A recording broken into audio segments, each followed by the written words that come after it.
자, 우리 옆에 사람한테요, 당신 얼굴에 은혜가 보입니다 하고 한번 축복해 주세요. 예, 어서 오십시오. 오늘 이 오후에 주시는 하나님의 음성, 사무엘상 1장 19절에서 28절 말씀입니다. 구약 성경 409쪽쯤 될 겁니다. 사무엘상 1장 19절에서 28절까지 말씀입니다. 409쪽쯤 됩니다. 사무엘상 1장 19절에서 28절까지 말씀입니다.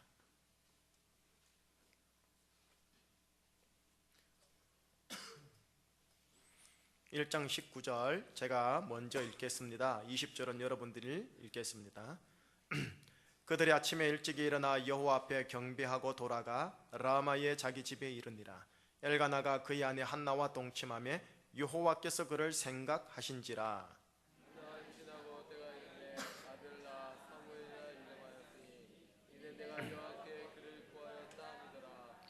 그 사람 엘가나와 그의 온 집이 여호와께 매년제와 서원제를 드리러 올라갈 때에 오직 한나는 올라가지 아니하고 그의 남편에게 이르되 아이를 젖대거든 내가 그를 데리고 가서 여호와 앞에 뵙게하고 거기에 영원히 있게 하리이다 하니 그의 남편 엘가나가 그에게 이르되 그대의 소견에 좋은 대로 하여 그를 젖대기까지 기다리라.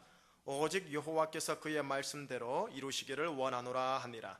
이에 그 여자가 그의 아들을 양육하며 그가 젖대기까지 기다리다가 젖을 뺀 후에 그를 데리고 올라갈새 수소 세 마리와 밀가루 한 에바와 포도주 한 가죽지대를 가지고 실로 여호와의 집에 나갔는데 아이가 어리더라.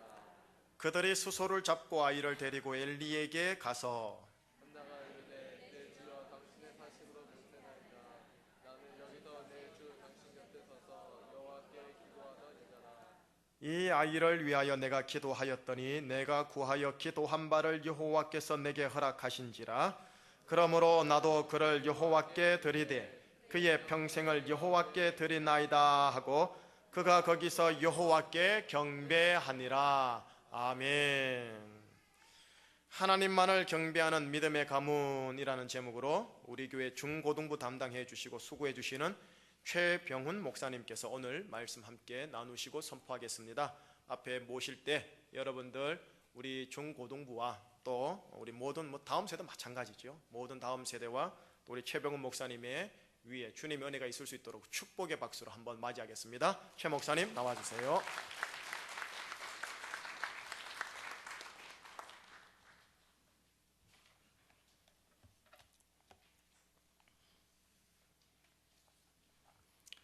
감사합니다.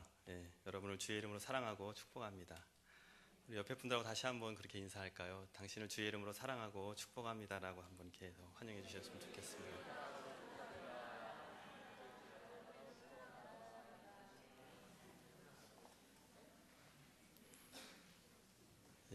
하나님께서 저를 또 이 충신교회를 인도해 주셔서 여러분과 함께 예배를 드리고 또 이 자리를 통해서 또 여러분과 함께 말씀을 나눌 수 있는 자리가 허락된 것에 대해서 하나님께 감사를 드리고요. 또 교회 앞에 너무 감사를 드립니다. 제가 오늘 이 말씀을 같이 함께 나누기 전에 우리의 삶 가운데 정말 하나님께서 우리 가문에 또 믿음의 가문으로 세워질 것에 대한 소망을 가지고 좀 말씀을 좀 나누고 싶어요.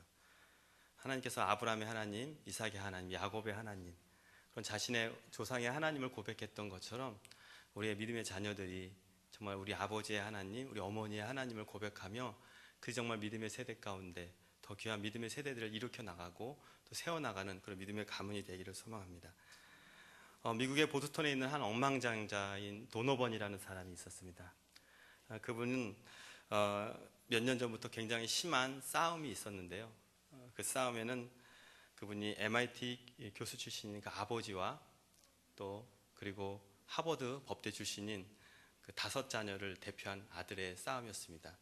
그 싸움의 이유는 그 아버지가 3번째 부인을 맞이한 그 이후에 그 싸움의 화근이 되었다고 합니다. 그것은 모든 아버지의 그 재산이 그 3번째 부인에게 넘어가는 그런 상황이 되었기 때문에 첫째 부인의 5자녀가 똘똘 뭉쳐가지고 그 아버지를 법적으로 싸움을 시작했다는 것이죠. 근데 그것으로 멈춘 것이 아니라 그것은 법정 싸움을 떠나서 더 심하게 협박하고 때로는 살인까지 하겠다라는 그런 위협을 하는 아주 진흙탕 싸움이 되었다는 것입니다.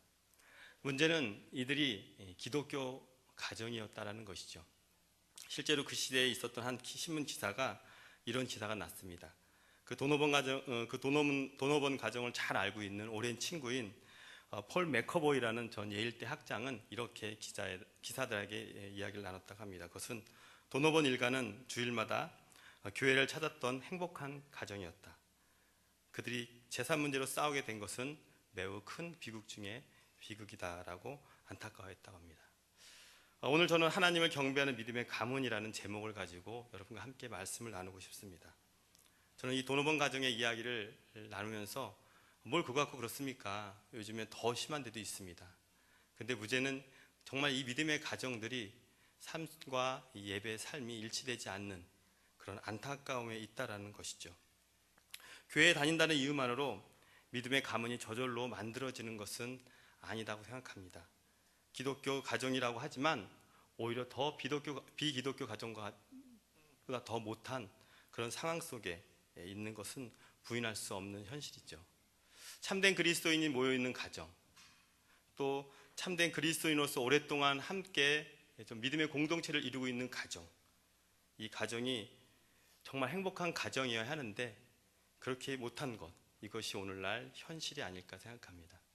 저는 88년도에 예수님을 처음 영접했고 그 청소년 시기, 제가 지금 가르치고 있는 중고등부 시기에 예수님을 처음 알게 되었습니다. 그리고 98년도에 하나님의 부르심에 따라 믿음으로 반응하면서 신학을 했고요. 그리고 2008년도에 하나님 또 다른 부르심을 순종하는 마음으로 이 제주 땅에 와서 지금 열방대학의 훈련을 받았습니다. 근데 원래 올 목적은 제가 지금 사역하고 있는 가정 사역이 목적은 아니었어요. 저는 하나님께서 계속해서 인도하셨던 발걸음은 어디였냐면 바로 청소년 사역에 대한 관심이 있었던 것이죠. 근데 청소년 사역을 하다 보니까 한 가지 풀리지 않는 문제가 있었어요. 저는 나이를 먹어가고 아이들은 더 어려져 가고 그 사이의 갭은 너무나 멀어지고 있다는 것이죠. 지금은 제가 청소년 자녀를 둔 아버지가 되었습니다. 사람들은 그렇게 물을 수 있어요. 아니, 그 나이 많아가지고 어떻게 청소년들과 사역을 할 수 있겠습니까? 저도 그것이 물음표입니다. 하지만 하나님께서는 계속해서 이렇게 인도하시는 가운데 한 가지 제가 가정사역을 인도하신 하나님, 제가 2012년도에 가정사역을 했거든요. 공부를 하면서 거기서 하나님께 풀어주신 하나의 키가 있었어요. 그것은 청소년의 문제는 청소년만의 문제가 아니라 가정에서의 문제부터 온다라는 말씀을 하시더라고요.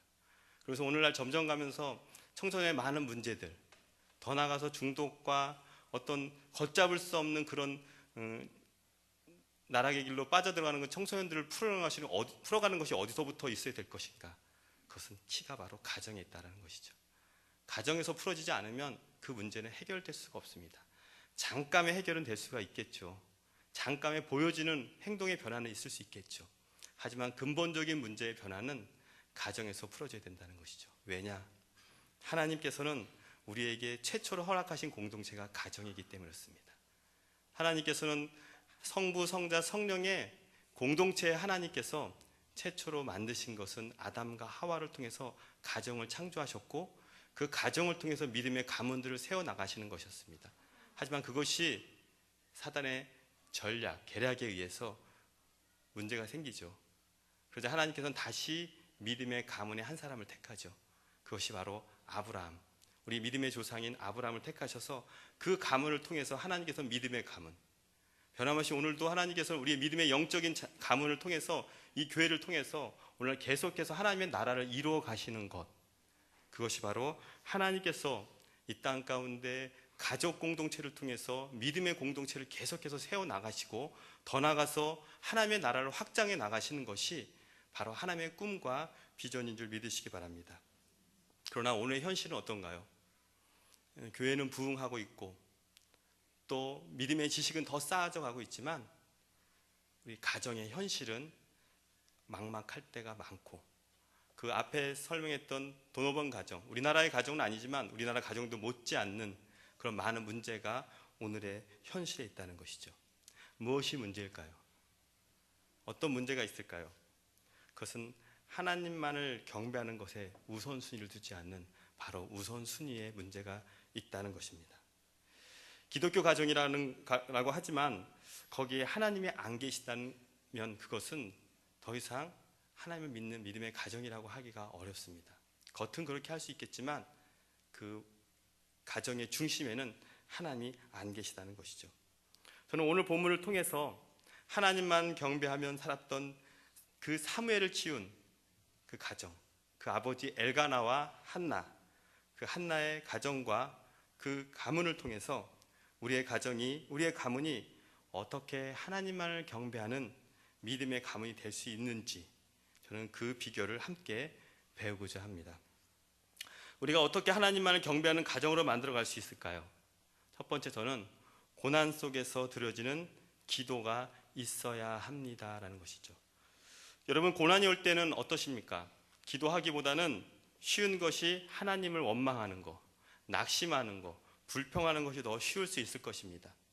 일반적인 사람들입니다. 예수님 믿는 사람이 아니라 일반적인 사람들의 약 70%는 고난이 올 때 그 입에서 나오는 말은 부정적이며 불평하며 원망하는 것이라고 합니다. 근데 거기에 못지않게 우리 믿는 사람들도 많은 사람들이 고난이 왔을 때 원망하고 불평하고 낙심하고 심하게는 하나님을 떠나기까지 한다는 것이죠. 그러나 오늘 본문에 나오는 한나라는 사람, 이 사람은 어떻게 그것에 반응했는지를 좀 같이 보고 싶습니다. 오늘 본문은 아니지만 제가 오늘 본문을 좀 사무엘상 1장 전체를 좀 같이 보고 싶습니다. 그래서 오늘 본문뿐만 아니라 좀 본문을 벗어나서 사무엘상 1장 전체를 보는데 오늘 사무엘상 1장 10절 말씀을 좀 같이 함께 읽도록 하겠습니다. 사무엘상 1장 10절 말씀입니다. 같이 읽어볼까요? 한나가 마음이 괴로워서 여호와께 기도하고 통곡하며. 한나라는 이름은 여러분 은총이라는 이름입니다. 은총을 입은 자라는 뜻이 있습니다. 그러나 한나의 인생에 있어서는 하나님의 은총이 없는 듯 보이는 인생이었습니다. 오늘 최소한 1장만 살펴보더라도 한나는 괴로웠고 고통스러워했고 또 통곡까지 하였다고 했습니다. 성경은 한나가 통곡하며 하나님 앞에 기도했다라고 기록하고 있습니다. 도대체 무엇이 그렇게 그를 괴롭게 하고 힘들게 하였을까요? 사무엘상 1장 2절에 그 이유가 나옵니다. 같이 한번 읽어볼까요? 그에게 두 아내가 있었으니 한 사람의 이름은 한나요, 한 사람의 이름은 분인나라. 분인나에게는 자식이 있고 한나에게는 자식이 없었더라. 여러분, 자식이 없는 고통을 아시는 분도 계실 거예요. 또 어떤 분은 오랫동안 자녀가 생기지 않아서 그런 고통을 잠깐은 경험해 보신 분도 있고요. 저는 감사하게도 하나님께서 제때 자녀를 잘 주셨고 또 지금도 잘 자라고 있어서 그런 고통은 제가 경험해 보진 않았습니다. 저는 열방대학에서 지금 한 5년째 사역을 하고 있는데요. 사역하면서 저희 동료 간사나 또 훈련 받으러 오시는 대부분의 많은 분들이 그런 분들이 많이 계시더라고요. 아직까지 5년, 10년 그 이상 됐는데도 자녀가 없어서 고통스러워하고 그것이 가장 어려운 무거운 짐으로 느껴지시면서 기도를 요청해 오시는 분들이 많이 있습니다. 그런 분들과 같이 교제를 나누면서 아주 조금, 제가 다는 못합니다. 정말 조금은 그 마음을 공감한 적이 있습니다. 여러분, 당시도 굉장히 그 불임이 고통이었지만 요즘 시대도 많은 부분 불임이 고통이죠. 특히나 그 당시에 고대 근동에는 이 불임이라는 자체가 큰 저주였어요. 하나님 앞에 저주를 받았다라고 말할 정도로 굉장히 그 불임에 대한 부분에 대해서 큰 죄로 여겼던 시대였습니다. 그러니 한나는 그것이 괴로울 수밖에 없었겠죠. 자신의 남편에게도 미안하고 가문에게도 미안하고 여러모로 그 불임인 것이 그에게는 고통이었다는 것입니다. 그런 시대적 문화 속에서 한나는 괴로워하고 고통스러워했는데 거기에 하나 더 고통스럽게 하는 게 있었어요. 그것은 바로 한나의 마음을 더 괴롭혔던 것은 사무엘상 1장 6절을 보시면 우리가 같이 공감할 수 있을 겁니다. 한번 읽어볼까요? 여호와께서 그에게 임신하지 못하게 하심으로 그의 적수인 분인나가 그를 심히 격분하게 하여 괴롭게 하더라. 심히 격분하게 하며 괴롭게 하더라. 분인나는 첩이었습니다. 정부인 한나를 격분하게 할 정도로 멸시하기 시작했다는 것이죠. 그럴 수밖에 없었던 것은 분인나에게는 자녀가 있었어요. 근데 분인나가 첩이었다는 걸 어떻게 알 수 있느냐? 사무엘상 1장 2절에 보면 한 사람은 한나였고 한 사람은 분인나였다. 거기서 그 한 사람이라는 그 수식어의 원어가 하쉐니트. 그것은 다시 얘기하면 두 번째, 또 다른, 그런 의미에서 또 다른 부인, 두 번째 부인이라는 의미에서 여기서 첩이라는 것을 예상할 수가 있는데요. 어쨌든 그 분인나는 한나 다음으로 얻어진 부인이었던 것이고요. 고대 근동에는 당연히 애가 없으면 다른 첩을 둬서 애를 가졌던 것이 자연스러운 문화였어요. 하지만 엘가나는 그렇게 하지 않았던 것 같아요. 그냥 한나 한 사람으로 만족하고 애가 없어도 나는 당신이면 돼, 그런 마음으로 한나와 함께 오래오래 살겠어 라고 했겠죠. 하지만 옆에서 지켜보는 한나는 그러지 않았을 거예요. 여보, 분인나가 참 괜찮은 것 같아요. 이름의 뜻도 참 좋아요. 다산이래요. 다산. 그 분인나를 얻어서 두 번째 부인을 얻어가지고 그 분인나를 통해서 우리가 대를 이어갑시다, 그렇게 얘기했겠죠. 엘가나는 못 이기는 척하고 두 번째 부인을 얻었고 그 분인나를 통해서 애를 가졌던 것이죠. 어떻게 보면 분인나는 한나를 통해서 은혜를 입었던 사람입니다. 한나는 자신의 인생에 있어서 자신의 가문을 위해서, 자기 남편을 위해서, 그 또 분인나의 삶을 위해서 어떻게 보면 은혜를 베풀었던 삶이었고 은총을 베풀었던 삶이었어요. 하지만 그 은혜를 베풀고 은총을 베풀었던 결과는 뭐였을까요? 한나에게는 고통과 고난과 멸시와 더 어려운 상황이 되었다는 것이죠. 여러분, 이 이야기를 들으면서 좀 생각나는 이야기가 없나요? 아브라함의 이야기 생각나지 않나요? 아브라함과 사라 사이에도 애가 없었고 그 사라의 말에 의해서 누구를 얻죠? 하갈이라는 첩을 얻게 되죠. 그때도 당연히 하갈이 먼저 아기를 갖게 되자 누구와 갈등을 갖게 되나요? 사라와 갈등을 갖게 되죠. 여러분, 이거 봤을 때 어쨌든 남편의 혼자의 의지는 아니었을 거예요. 이 한나의 어떤 권유와 또 모두 합의한 상태에서 했지만 결과적으로 한나는 모든 것이 합력하여 선을 이루게 하려고 했었지만 결과적으로는 한나에게는 그 시간이 더 괴롭고 더 고통된 시간이었다는 것이죠. 베푼 은혜를 원수로 갚았다고 생각했을 것입니다. 그러나 한나는 그 괴로움을 그냥 괴로움으로 끝난 것이 아니라 하나님 앞에 나아가 기도로 올려드렸던 것을 알 수가 있습니다. 하나님께 그 문제를 가지고 나간 것이죠. 자신의 문제, 자신의 어려움을 갖고 나갔습니다. 왜요? 하나님만이 한나의 문제를 해결할 수 있고 그 한나의 마음을 위로할 수 있는 분이다라고 그는 믿었기 때문입니다. 사랑하는 여러분, 여러분이 은혜를 베푸는 삶을 살아셨습니까? 또 여러분 고난이 찾아오셨습니까? 그럼에도 불구하고 여러분이 많은 은총을 베풀고 지금까지 살아온 믿음의 삶을 살았지만 내 인생에 있어서 아직도 고난과 고통이 멈추지 않고 끊이지 않고 이만큼이면 되지 않았습니까? 라고 여러분이 생각하는 그 믿음의 분량이 됐는데도 불구하고 여전히 그 고난과 고통이 멈춰져 있지 않습니까? 여러분, 그렇다면 하나님께 그 고통 뒤에 축복을 숨겨놓고 계신 줄 믿으시기 바랍니다. 하나님은 그 고난 뒤에 하나님이 주시고자 하는 믿음이 있는 줄 믿으시기 바랍니다. 그래서 기도해야 돼요. 그리고 그 고난 속에 드려지는 그 기도가 여러분의 가정과 여러분의 가문을 새롭게 하실 줄 믿으시기 바랍니다. 그 고난이 바로 여러분의 그 고난을 통한 여러분의 기도가 여러분의 가정의 디딤돌이 되고 또 여러분 가정을 새롭게 하는, 변화시키는 그런 풍성한 은혜가 넘치는 그런 가정이 되기 위한 디딤돌이 되는 줄 믿으시기 바랍니다. 한 발 더 나아가서 우리가 어떻게 하나님만을 경배하는 가정을 만들어갈 수 있을까? 두 번째는 바로 하나님만을 경배하는 모범이 있어야 합니다. 제가 알고 있는 사자성어 중에서 부창부수라는 말이 있어요. 이 말은 무슨 뜻이냐면 남편이 주장하고 아내가 이에 따른다라는 내용입니다. 제가 이 본문을 읽을 때 이 사자성어가 좀 생각이 나서 적었습니다. 우리는 보통 사무엘상 1장을 읽다 보면 누구 이야기에 많이 포커스를 맞추냐면 한나 이야기에 많이 포커스를 맞추죠. 한나의 기도, 한나의 괴로움, 또 한나의 아픔, 하나님께서 어떻게 그 한나를 도와주시고 인도하시는지에 대해 많은 포커스를 맞추게 됩니다. 그러나 기도하는 여인 한나를 선택한 사람이 있었어요. 그 사람은 바로 엘가나에 우리가 좀 주목을 해봤으면 좋겠습니다. 엘가나 사람에 대해서 아는 사람은 참 많지는 않아요. 하지만 오늘날 우리가 시대가 점점 현대화되면서 여성들의 역할이 많아지는 건 사실이죠. 여성들이 더 많은 일들을 하고 또 많은 역할을 하고 또 가정에서 자녀들도 많이 책임지고 있는 건 사실입니다. 하지만 어느 가정이든 남편의 역할이 없이는 경건한 가정을 만들어지지 않는다는 것은 여러분이 잘 알 것입니다. 무슨 말일까요? 엘가나의 역할이 있었다는 것이죠.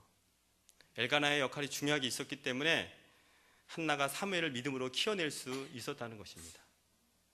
그래서 가정에서는 엄마의 역할이 있지만 그 아버지의 역할도 분명히 있다는 걸 잊지 마시기 바랍니다. 하나님만을 경배하는 아빠의 모범, 또 하나님만을 경배하는 삶을 살아가는 아버지의 그 모습을 통해서 사무엘이 하나님 앞에 경배하는 자로 자랄 수 있었고, 또 그런 삶을 더 능력 있는 자로 살아갈 수 있었다는 것이죠.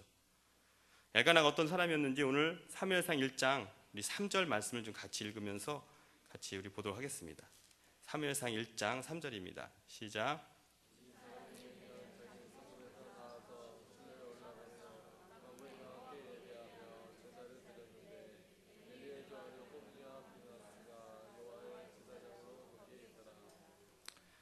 엘가나는 하나님이 취하신 자 또는 하나님의 소유하신 자라는 뜻을 가지고 있습니다.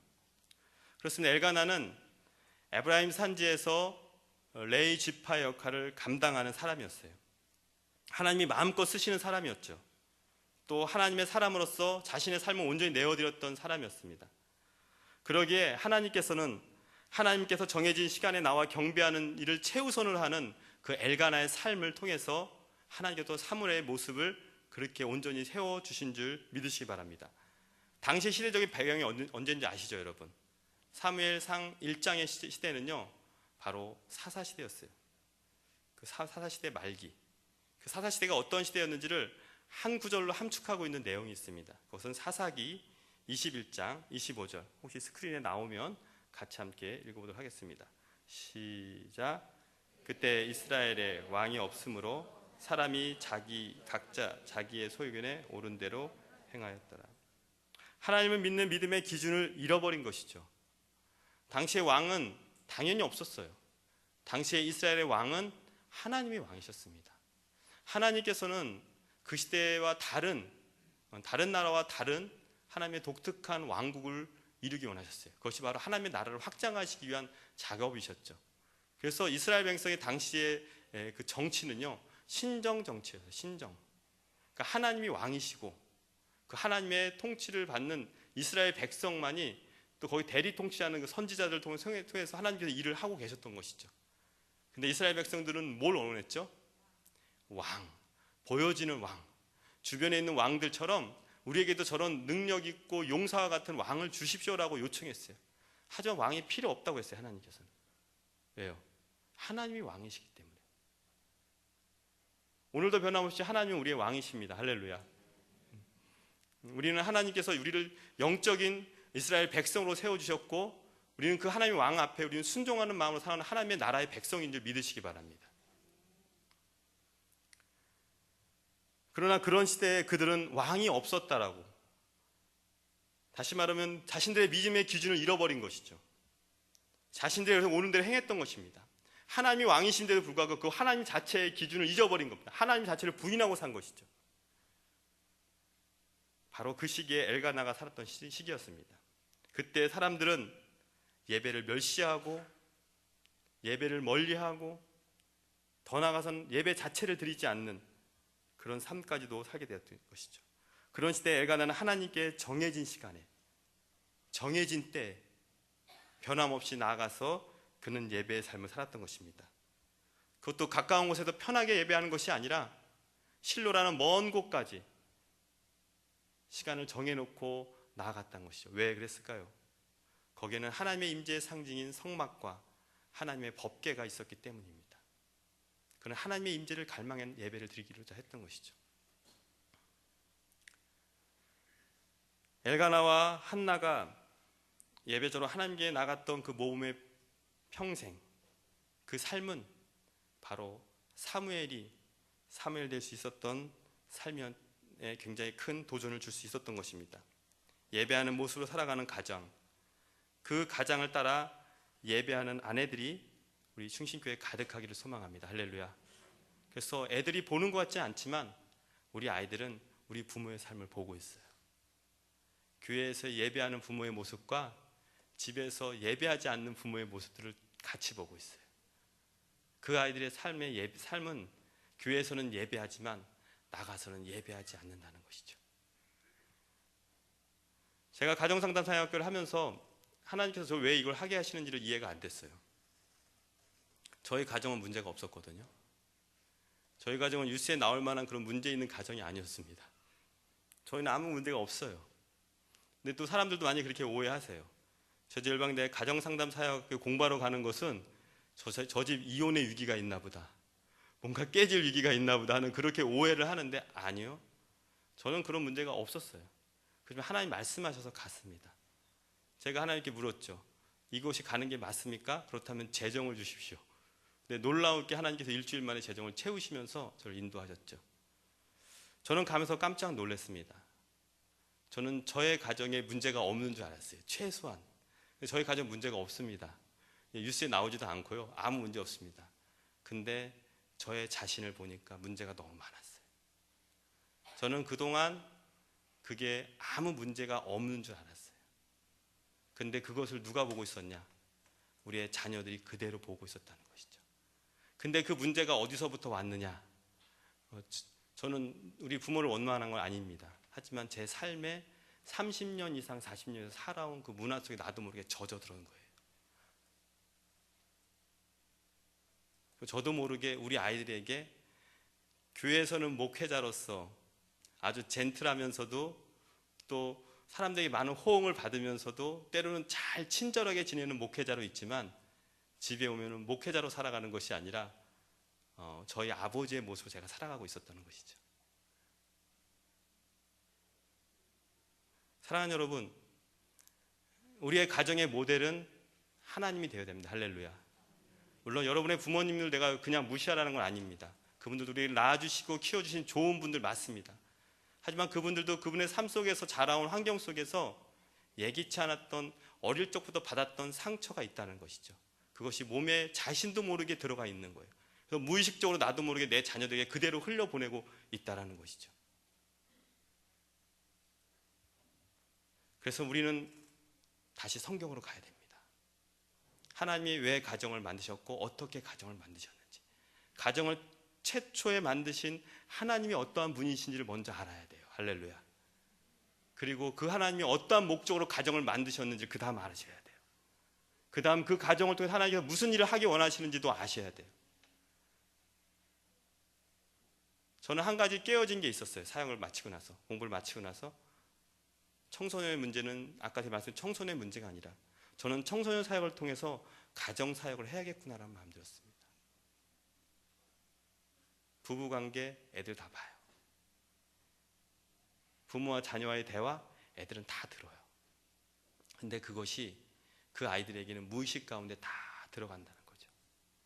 그렇다면 우리가 삶 속에서, 가정 속에서 내가 어떻게 살아야 되는지는 이것은 내가 매일매일 삶 속에서 결단과 헌신이 되어야 된다는 것이죠.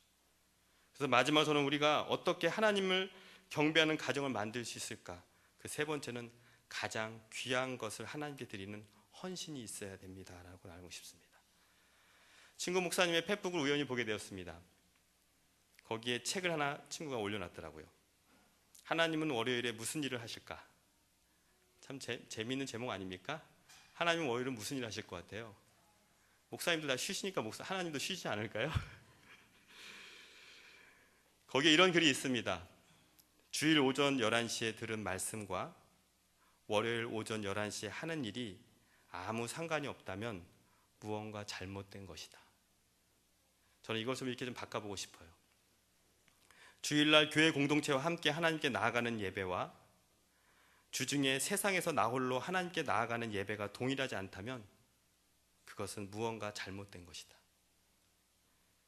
한국교회가 세택이니 아니니 해도 저는 너무 감사한 게 여전히 우리 예배당에서는 주님을 예배하는 여러분 같은 사람들이 있지 않습니까? 전 여기 너무 감사해요.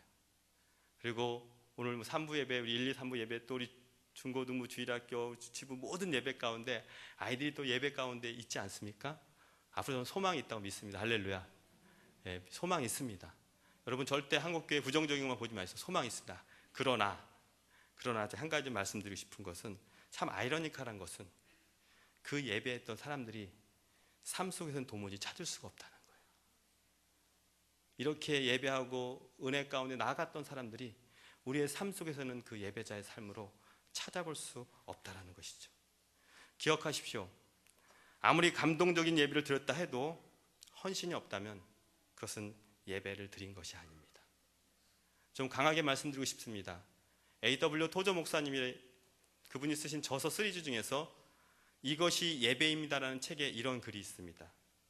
나는 당신에게 일주일에 7일을 예배하지 않으면 일주일에 하루도 예배하지 않은 것이다 라고 말하지 않을 수 없습니다라고 얘기했습니다. 일주일에 7일을 예배하지 않으면 일주일에 하루도 예배한 것이 아닙니다. 그러니까 여러분 주일에 한 번 와서 예배한 것이 여러분 예배한 것이 아니다는 거예요. 우리의 일주일의 삶 전체가 예배가 되었을 때 비로소 그것은 예배의 삶을 살았다라고 얘기하고 있다는 것이죠. 참 단호하고도 참 무서운 말 아닙니까? 하나님은 우리가 예배를 드린다고 다 받으시는 것이 아니라는 것입니다. 찬양을 드리고 11조를 드리고 말씀에 감동을 받았다 해도 나머지 일주일의 삶을 헌신이 되지 않는다면, 또 헌신이 나타나지 않는다면 그것은 예배를 드린 것이 아니다라는 것이죠. 사무엘상 1장 28절을 같이 한번 읽어보겠습니다. 같이 읽어볼까요? 시작. 그러므로 나도 그를 여호와께 드리되 그의 평생을 여호와께 드리나이다 하고 그가 거기서 여호와께 경배하니라.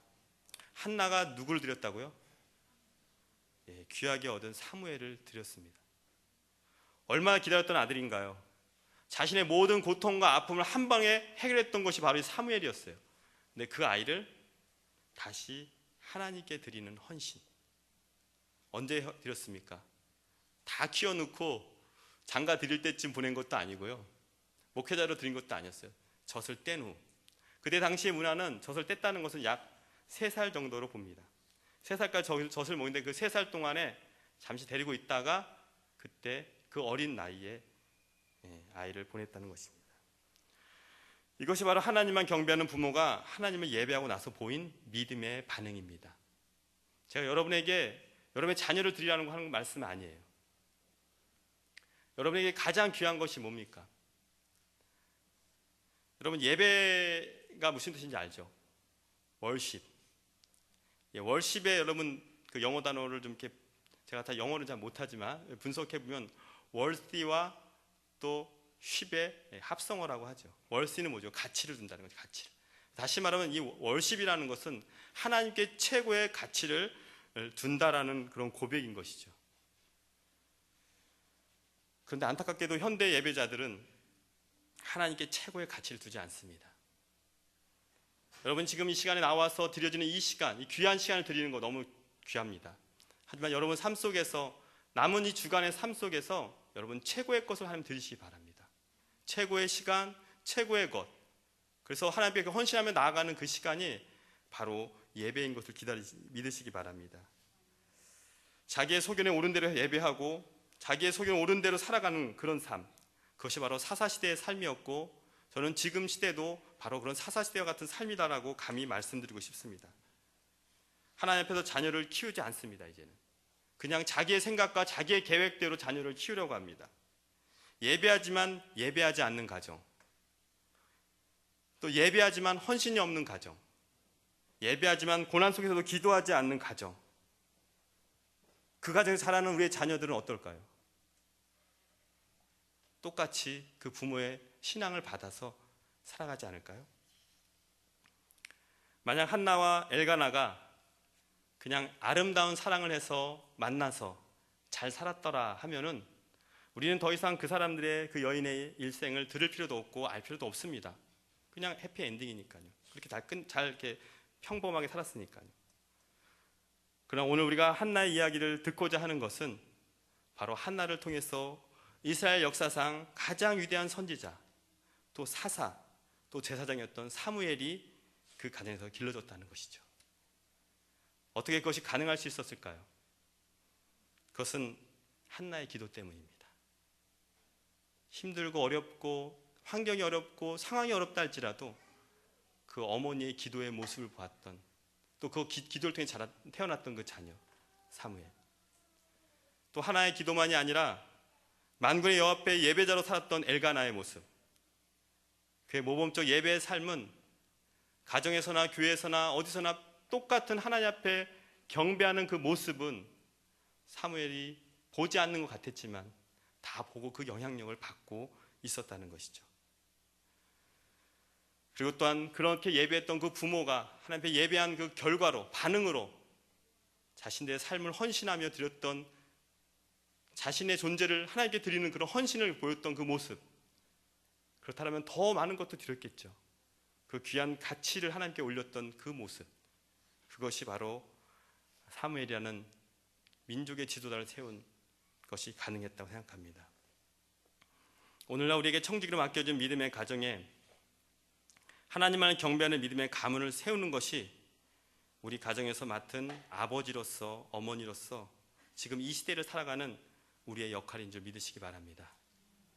제가 한 가지 말씀을 이야기를 좀 나누고 결론을 좀 맺고 싶어요. 2004년도에 연탄길이라는 아주 유명한 소설로 유명해진 이철환 씨 아시죠? 예, 그분이 쓴 또 하나의 책이 있습니다. 그것은 행복한 고물상이라는 책입니다. 읽어보신 분도 있겠지만 어릴 적에 힘들었던 시대에 아버지와 가족의 삶을 진솔하게 썼던 그런 소설책이에요. 그 내용의 좀 일부를 제가 좀 읽어드리고 좀 마무리를 짓고 싶습니다. 형편이 어려워져 조금만 집들이 옹기종기 모여있는 더 높은 산동네로 이사를 합니다. 그때부터 그의 아버지는 하루하루 다른 사람이 되어갑니다. 예전처럼 어린 자녀들을 살갑게 대해주지 않으셨고 웃음마저 잃어버리셨습니다. 딸이 공부할 방을 따로 조를 때마다 말없이 담배만 뻑뻑 피워대실 뿐이었습니다. 하루는 철한 씨가 친구들이 자신의 신발을 거지 신발이라고 놀린다고 하자 아버지는 아무 말 없이 1,000원짜리 한 장을 어머니한테 받아들고 나가서 술 한 병을 사오셔서 곰팡이 핀 벽을 향해 돌아 앉아서 말없이 술만 마셨다고 합니다. 그러던 어느 날 산동네 조그만 집들이 송두리째 날아갈 그런 기세로 사나운 비와 바람이 몰아치기 시작했습니다. 그때 어머니는 다급해진 소리로 이렇게 말했습니다. 아유, 이걸 어쩌나, 이렇게 비가 새는 줄 알았으면 진작 손 좀 볼 거 그랬네. 아버지는 아무 대꾸 없이 돌아오셨습니다. 며칠 전 오토바이 사고로 부딪혀 팔에 깁스를 하고 그 계신 형편이었기 때문에 더 상황은 좋지 않았습니다. 잠시 뒤 아버지는 한쪽 손에 깁스를 한 불편한 몸으로 자리에서 일어나셨습니다. 그리고 언제나 그랬듯이 엄마에게 1,000원을 받아가지고 천둥치는 밤거리로 나가셨습니다. 그런데 밤 12시가 되도록 아버지가 들어오지 않는 것이었습니다. 불안한 마음에 철한 씨의 가족이 모두 찾아 나섰습니다. 이것저것 헤맸지만 비바람 소리만 웅웅거릴 뿐 아버지를 찾지 못하고 돌아올 때 집 앞 골목에 이뤘을 때 철한 씨의 누나가 소리칩니다. 엄마, 저기 좀 봐. 순간 모두의 눈을 의심하지 않을 수 없었습니다. 폭우가 쏟아지는 지붕 위에 웅크리고 앉아있는 검은 그림자, 그것은 분명 아버지였습니다. 아버지는 천둥치는 지붕 위에서 온몸을 사나운 비를 맞으며 앉아 있었습니다. 깁스한 팔을 겨우 가누어 빗물이 새는 깨어진 기와 위에 앉아 우산을 받치고 계셨던 것입니다. 아버지를 부르려는 순간 엄마는 말렸습니다. 얘들아, 아버지가 가엾어도 지금은 아버지를 부르지 말자. 너희들과 어머니를 위해서 아버지가 저것마저 하실 수 없다면 더 슬퍼할지도 모르겠다. 그날 밤 아버지는 천둥치는 지붕 위에 앉아 우리들의 가난을 아슬아슬하게 받쳐들고 계셨습니다. 우리의 가족이 든든한 지붕이 되기 위해 비가 그치는 하얀 새벽까지 아빠는 그렇게 하셨습니다. 여러분, 이제는 가난은 없는 시대 아닙니까? 그렇지만 가난보다 더 무서운 게 뭘까요? 그것은 죄입니다. 찢어지는 가난은 면할 수 있지만 죄와 허물로 무너진 가정은 어떻게 회복할 수 있을까요? 분명한 것은 우리 모두가 우리의 가정들을 세상의 축복이 되는 믿음의 명문 가정이 되기를 모두 원한다는 것이죠. 그렇다면 무엇보다도 아버지로서 어떤 상황에서도 하나님만을 경배하는 삶, 또 어머니로서 고난 속에서도 하나님께 기도하는 삶, 그렇게 두 사람이 하나님 앞에 경배하며 나아갈 때 우리의 가정, 우리의 자녀, 그들은 하나님만을 경배하는 믿음의 명문 가문, 또 명문 가정으로 귀하게 쓰임 받을 줄 믿습니다. 신앙교육은 지식으로 전하는 것이 아니라 삶으로 가르치는 것, 그것만이 하나님께서 허락하신 우리의 귀한 믿음의 가정인 줄 믿으시기 바랍니다. 같이 한번 기도하겠습니다.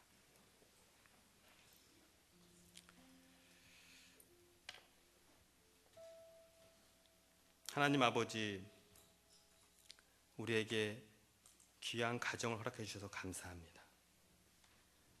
또 우리의 자녀들, 또 앞으로 우리에게 이 믿음의 가문을 흘려보낼 수 있는 그런 믿음을 허락해 주셔서 감사합니다. 하나님, 우리가 그러나 이 상황과 고난과 환경 속에서 우리가 기도하는 그 한나와 같은 삶을 살아갈 수 있게 도와주시옵소서. 또 이 사사세와 같은 이 어두운 세상 속에서 하나님만을 경배하는 엘가나와 같은 삶을 살아갈 수 있게 도와주시옵소서. 그리고 두 사람이 삶을 통해서 귀하게 헌신했던 것처럼 하나님, 우리가 믿음의 반응으로, 그런 예배의 반응으로 그렇게 하나님께 헌신하는 그 헌신의 삶을 살아갈 수 있게 인도하여 주시옵소서. 그럴 때 하나님, 우리의 자녀들이 축복의 자녀가 되고, 하나님, 우리가 힘으로 하는 것이 아닌 하나님께서 자연스럽게 우리의 믿음의 삶을 통해서 우리의 자녀들을 하나님의 자녀들로 세워주실 줄 믿습니다. 그 하나님을 찬양합니다. 예수님의 이름으로 감사하게 되었습니다. 아멘.